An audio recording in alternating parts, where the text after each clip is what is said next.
Hola amigos, en este fin de semana, la cuaresma, estos 40 días antes de la Semana Mayor, que es la Pascua, eh, sabiamente hay textos de la Sagrada Escritura que tocan el fondo del corazón de cada uno y de todos, ese alcance universal que tiene la palabra y que se actualiza.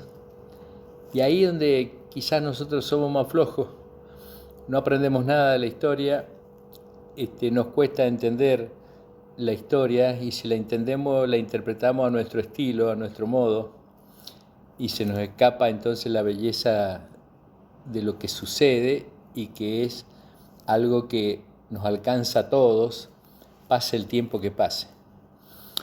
Digo esto porque hoy hay dos figuras hermosísimas. Una, Abraham, que vivió entre 1500 o 2000 años antes de Cristo, y el mismo Cristo, que hace 2000 años.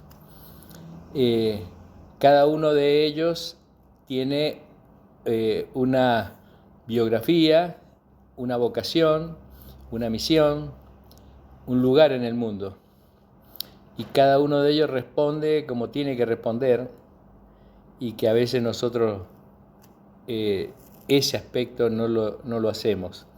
Abraham era de la tierra de Ur, una tierra hermosa, bañada por ríos. Era un hombre que tenía una buena hacienda, dinero y demás, pero estaba rodeado cada uno de la zona de reyes que hacían los sigurat.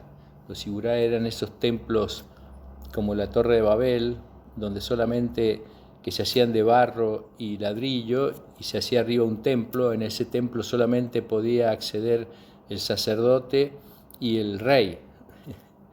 Era un privilegio porque era un Dios que era representado por lo que cada uno quería. Entonces, estos dos, el sacerdote y el rey, Dios dijo tal cosa, pero eran ídolos.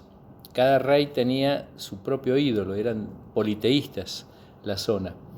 Y ahí este hombre, que estaba bien económicamente, sin embargo se mueve por una promesa, una tierra prometida y una descendencia más grande que las estrellas del cielo. Y el registro entonces no es tanto esta historia, sino que él escucha a Dios. Es el primer registro de que un hombre dice que Dios le ha hablado. Y por eso es el padre en la fe de nosotros, los que estamos acá hoy, del pueblo judío y también del pueblo árabe. Las religiones abrahámicas. Miren cuánto tiempo y la influencia sigue. Y el otro caso es Jesús. Jesús es despoja de su divinidad, hace la realidad humana y la vive como tal, y él se mueve también por el reino del Padre, el reino de los cielos, esa es la promesa, y también por sus seguidores, ruego por ellos. Y aquí, en estas dos situaciones, se da, para entenderlo, yo he querido usar una imagen. A veces las comparaciones sirven para una cosa y oscurecen otra cosa. Los rompecabezas.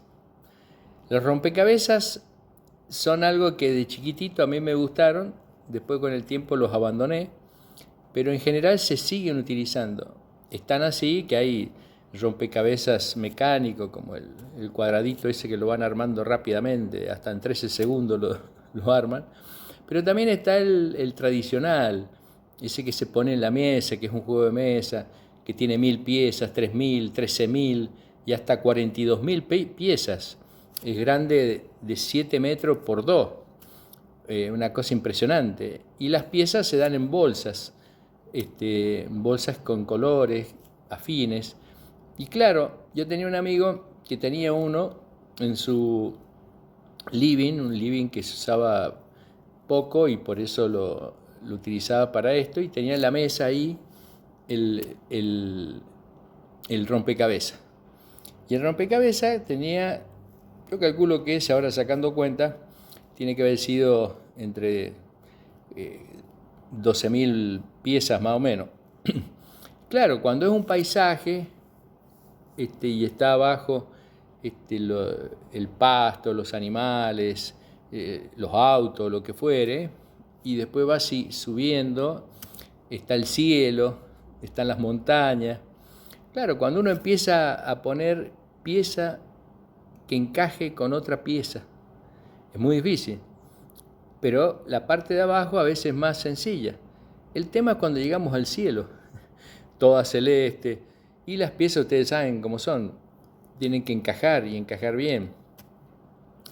Y entonces él me decía que los fabricantes de rompecabezas siempre dejaban alguna pieza sin mandar, porque aún así cuando uno la había terminado, siempre faltaba alguna pieza. Y es que el fabricante, digamos de alguna manera, mostraba que ellos eran los creadores de este trabajo. Y la vida es más o menos lo mismo para Abraham como para Jesús. En los rompecabezas a veces está la foto, que uno se puede ir guiando para armar el rompecabezas. Pero Abraham no tenía la foto, tenía el llamado nada más. Sal de tu tierra, deja tu familia, deja tus parientes. Y entonces comienza ese desde Irán, río Éufrates y Tigres, donde estaba Babilonia también, pasa por Turquía, Siria, Líbano y llega a la zona de Canaán, que es la zona más fértil de Israel, una zona donde mana leche y miel, pero es una tierra que va a tener que pelearla con los fenicios, los hititas y tanta otra gente. Y la descendencia, cuando nace Isaac, el mismo Dios le dice, andá y sacrificalo. O sea que todo lo que lo había movilizado a Abraham había fracasado en la práctica. Y en el caso de Jesús, él sube al monte, dicen que es el Tabor, y allí él sí visualiza el final. Pero lo mismo, como Abraham, va a tener que enfrentar las vicisitudes de la vida, el cansancio, esta insistencia en vivir la misión y ocupar como una pieza de rompecabezas lo que tengo que hacer. Porque Jesús, ¿qué va a hacer? Él es la piedra angular, Él es la pieza clave que da sentido a todo el rompecabezas de la humanidad. No solamente el mío, el familiar, el social, el comunitario, el nacional, internacional, el cósmico. Él es la pieza clave.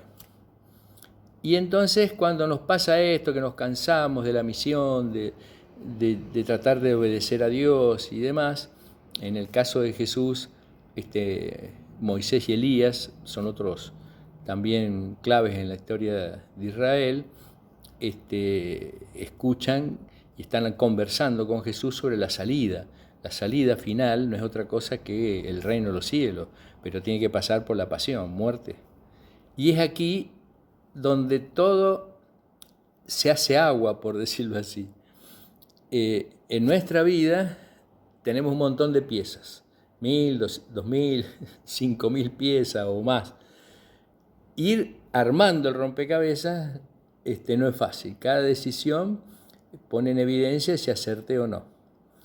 Y por eso la oración es un consuelo para esto, para seguir adelante, no para evadirme de la realidad, para escaparme de la realidad, sino para bajar, que esto es lo que hace Jesús, baja, aunque él ya ha visto en esa blancura que Dios está con él, pero él va a tener que bajar a tierra, morir, ser torturado, estar solo en la cruz, descubrir lo que es el abandono, la desesperación, todas esas cosas que humanamente vivimos. Cada uno de nosotros tenemos un rompecabezas. Cada uno de nosotros tenemos piezas, no sé cuántas. Solamente hay que saber decidir. Pero hay un jueguito donde se hace eso, en la catequesis, donde se hace todo un rompecabezas, y si está bien hecho el rompecabezas, cuando se da vuelta está el rostro de Cristo. Espero para mí, para ustedes y para el mundo, que vayamos armando este rompecabezas, cada uno ocupando su lugar, escuchando la palabra de Dios como hizo Abraham, y nosotros escuchándolo a Jesús, que es la palabra. Ahí está la interpretación y la pieza clave para entender el rompecabezas que es esta humanidad. Muy buena semana para todos. En nombre del Padre, el Hijo y Espíritu Santo. Amén.